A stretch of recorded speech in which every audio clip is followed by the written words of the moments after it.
Celui qui est notre invité de ce jour est un exemple qu'on peut partir de zéro à héros. De gérant de vidéoclub à acteur, producteur et réalisateur de cinéma. Il a commencé par les longs métrages, mais aujourd'hui, il enregistre au moins 2 à 3 séries par an. Je vous laisse découvrir dans Scoop la pièce unique. Mon bilan particulièrement pour l'année 2023, je peux dire que mon équipe et moi on a beaucoup poussé. Puisque nous sommes à, quand on fait le bilan, nous sommes à 150 épisodes de séries produites. Et ça ne peut qu'être félicité. Donc je félicite toute mon équipe au niveau production, et tous ceux qui sont donnés corps et âme pour que ce projet voit le jour. Est-ce que vous pouvez nous faire le top 5 des actrices de l'année 2023 en vous basant sur des films ou des séries qu'elles ont interprétées? Top 5 des meilleures actrices de l'année 2023. Je les ai presque toutes utilisées, donc je vais choisir que dans les séries parce que, commençons par Sugar Daddy, il y a, vous avez dit top 5. 2023. Top 5. Voilà, je commence par la 5e, Fallon Ba.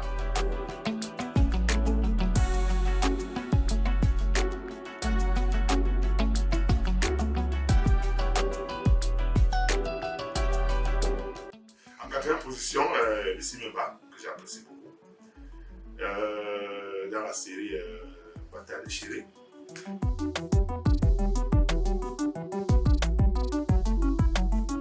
Il y a une fille là qui m'a aussi beaucoup marqué. C'est Fidel Ngo. Voilà, Fidel Ngo. Tu la Bataille déchirée. J'ai vraiment apprécié son jeu.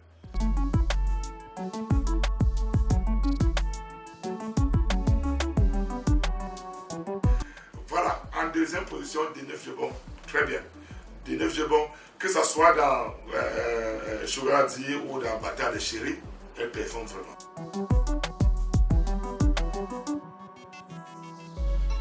Et en première position, j'ai mon joker de l'heure qui est Octavie Pondo. Octavie Pondo c'est ma meilleure de l'année 2023. Que ce soit dans Bataille déchirée ou dans 12K, pour moi, elle a assuré. Ok, nous venons d'écouter votre top 5 et nous avons remarqué qu'il n'y a pas votre, je ne sais pas comment je vais dire, Django Amy Dalibasank. Pourquoi avoir fait le choix de ne pas la citer parmi ces top 5? Non, Amy c'est un vétéran, c'est-à-dire que... Amy, vous m'avez parlé de top 5, hein, je vous ai donné mon top 5. Pourquoi revenir sur Amy? Amy c'est une très bonne actrice, mais vous avez parlé de top 5 2023. Voilà. Moi, je vous donne mon top 5 2023. D'accord. Alors, M. Blaise, comment est né le projet 12K et de quoi parle exactement la série?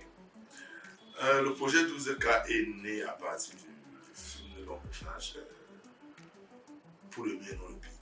Quand j'ai fait le film Pour le bien dans le pays, les gens ont tellement aimé, je me suis dit, bon voilà, pourquoi ne pas faire une série qui traite le même thème et que les gens viennent sous forme d'une conférence où chacun raconte son expérience, ce qu'ils ont vécu et on développe en série. Voilà comment est né le projet. Quand j'ai commencé, j'ai dit non, je vais commencer par un thème parce que le thème pour le même était la violence faite aux femmes, la violence conjugale. J'ai dit ok, ce que je vais faire, je vais changer de thème. Je prends par exemple un cadre comme le thème viol. Donc voilà comment j'ai choisi le thème viol pour la première saison. Parce que la deuxième saison sera autre chose. Donc 12 cas va se tourner en 10 saisons. Chaque saison sera un thème ici. Et de 10 épisodes et 12 histoires du même thème. Voilà. Donc c'est comme ça qu'est né le projet 12K. Admettons même qu'il soit vraiment le fils de ton père. Tout le monde peut lui souhaiter la bienvenue, sauf toi. Parce qu'il est là pour prendre ta place. Je ne vous ai jamais dit que ça me posait un problème que quelqu'un prenne ma place. Que quoi? Pardon? Vous vous couchez chez vous. Vous montez, vous descendez. Vous vous amusez comme vous voulez et à la fin du mois, je vous fais les virements. Pendant ce temps, moi, je n'ai pas de vie. Je ne parviens même plus à dormir parce que je dois gérer les affaires de papa. Je rentre du travail dans les 1 heure, 2 heures pour être debout à 4 heures. Donc oui, j'ai besoin d'aide. Et vu qu'aucune d'entre vous n'est disposée à me la donner, peut-être que lui, il pourra m'aider. Est-ce que tu comprends même ce que tu dis? Tu penses qu'il va se passer quoi quand le gars là va prendre la direction des entreprises? Donc d'ici mars, avril, on va finir avec les 12 cas et commencer à préparer la saison 2, qui est 12 cas mystiques. Alors, nous avons remarqué que vous êtes le patron de YouTube, comme les internautes le disent. Patron de YouTube. Alors, pourquoi est-ce qu'on ne voit pas vos séries sur A+, la chaîne des séries africaines? A+ n'est pas la seule chaîne qui diffuse les séries africaines. C'est pas pourquoi tous les Camerounais pourraient se dire qu'on regarde les séries sur A+. Mais n'essayez pas sur d'autres chaînes, plusieurs chaînes. N'essayez pas sur RTI, n'essayez pas sur NCI, n'essayez pas sur Live TV, sur TV5 Monde. Il y en a sur Snap, sur Balafon, il y en a plein sur MyMovie French, MM qui est à 324, si je ne me trompe pas, de Bouquet Canassac. Donc, n'essayez pas dans plusieurs chaînes. Il y a eu un moment où mes séries étaient diffusées dans 10 chaînes au même moment. Mais les gens sont centrés sur A+.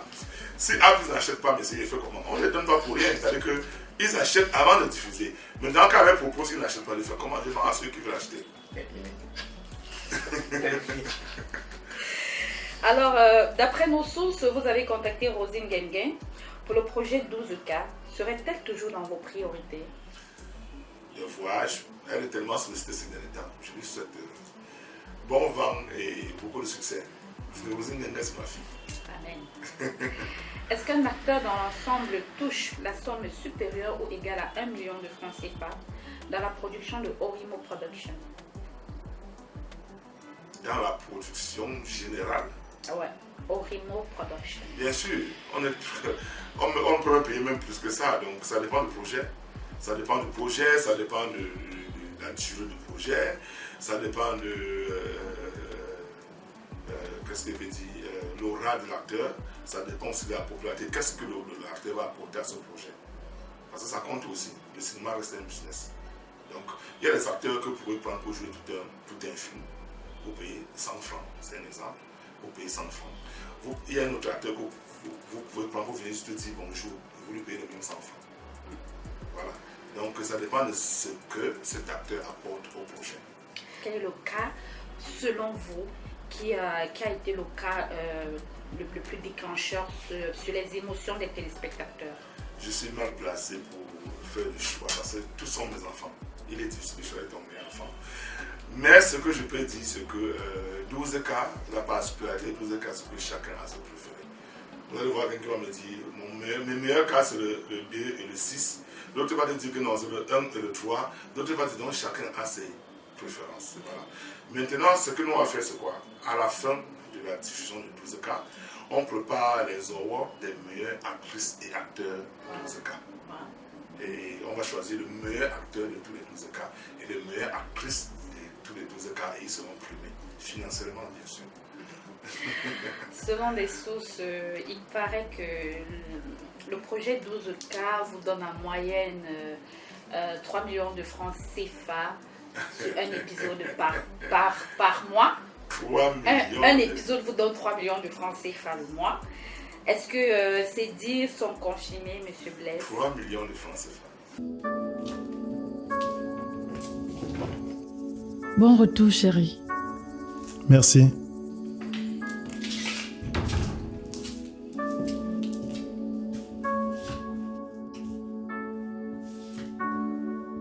Ça s'est bien passé? Oui, les échanges étaient vraiment intéressants. Et il y a eu beaucoup de bonnes choses qui ont été retenues. Waouh, je suis contente pour vous. Mais tu m'as dit que Mathieu partait aussi, non? Je l'ai aperçu hier en ville.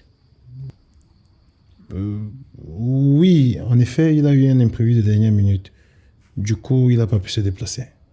J'ai dit à une émission qu'un épisode nous a donné 1500 euros. C'est moins d'un million, c'est presque 1 million. Et l'intention n'était pas de bluffer les gens. C'était une façon de dire à mes confrères de produits qui peuvent se lancer dans la production aujourd'hui sans se poser des questions. On va vendre beaucoup. C'était ça mon problème. C'était pas une façon de dire aux gars, vous pouvez produire aujourd'hui parce qu'il y a plusieurs moyens d'exploitation aujourd'hui. Voilà, mais les gens ont pris ça dans un autre sens. Il y a plusieurs moyens d'exploitation. Il y a les VOD, il y a le YouTube qui peut rentabiliser. Je vous jure, au Nigeria, beaucoup de personnes produisent rien que pour YouTube.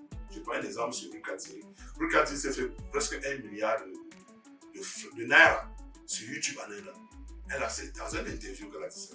Donc, c'est une façon de dire aux gens, YouTube peut rentabiliser. YouTube peut vous permettre aujourd'hui de continuer à produire.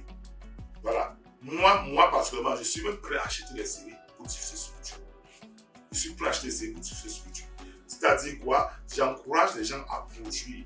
C'est pas parce que Apple n'achète pas que ça va vous produire. Apple n'achète pas. Il y a plusieurs moyens de produire. Il y a plusieurs moyens de rentabiliser son investissement.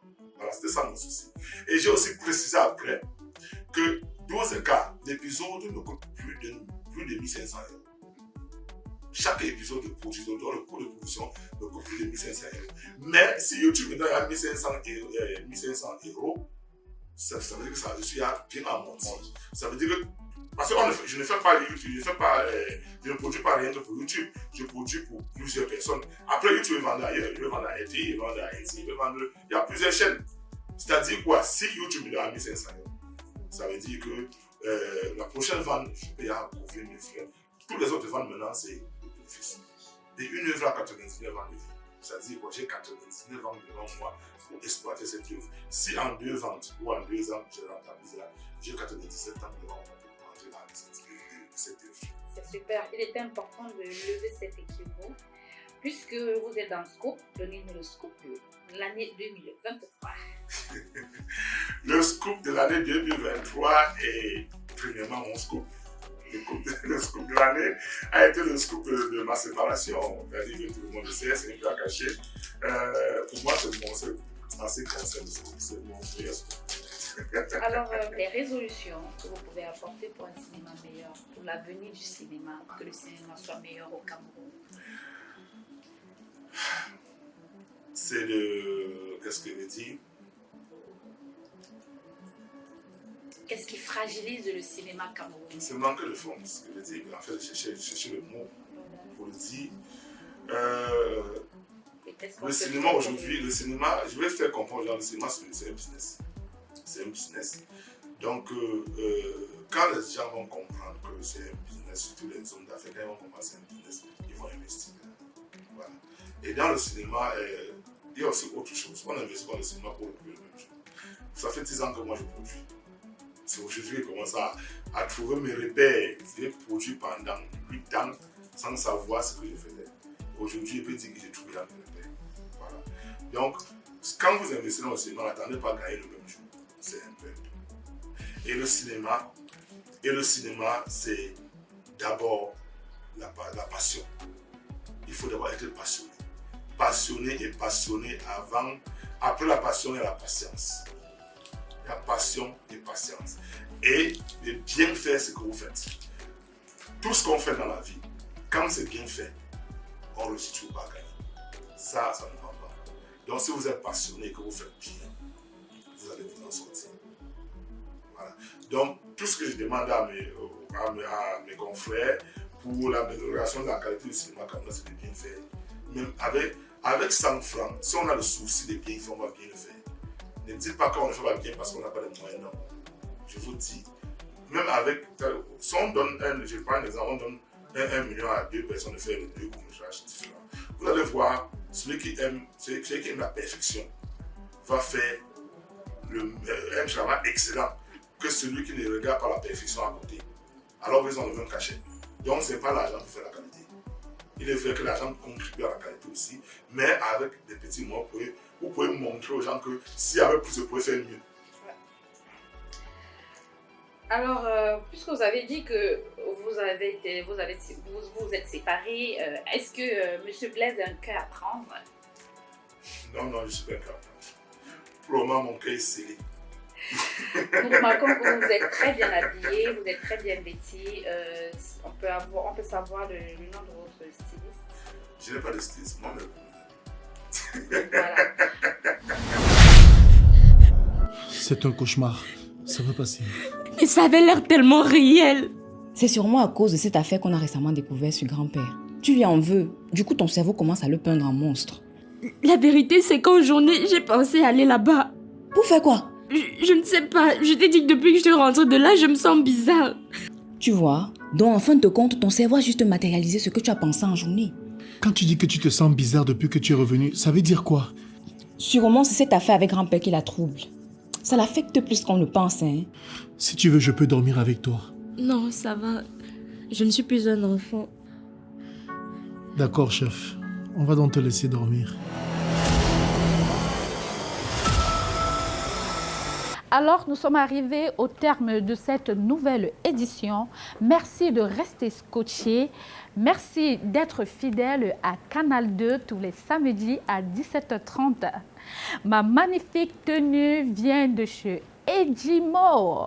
Oui, plein de surprises pour vous pour cette marque. Ma coiffure vient de chez Irène Beauty Hair. À samedi prochain. Je vous aime.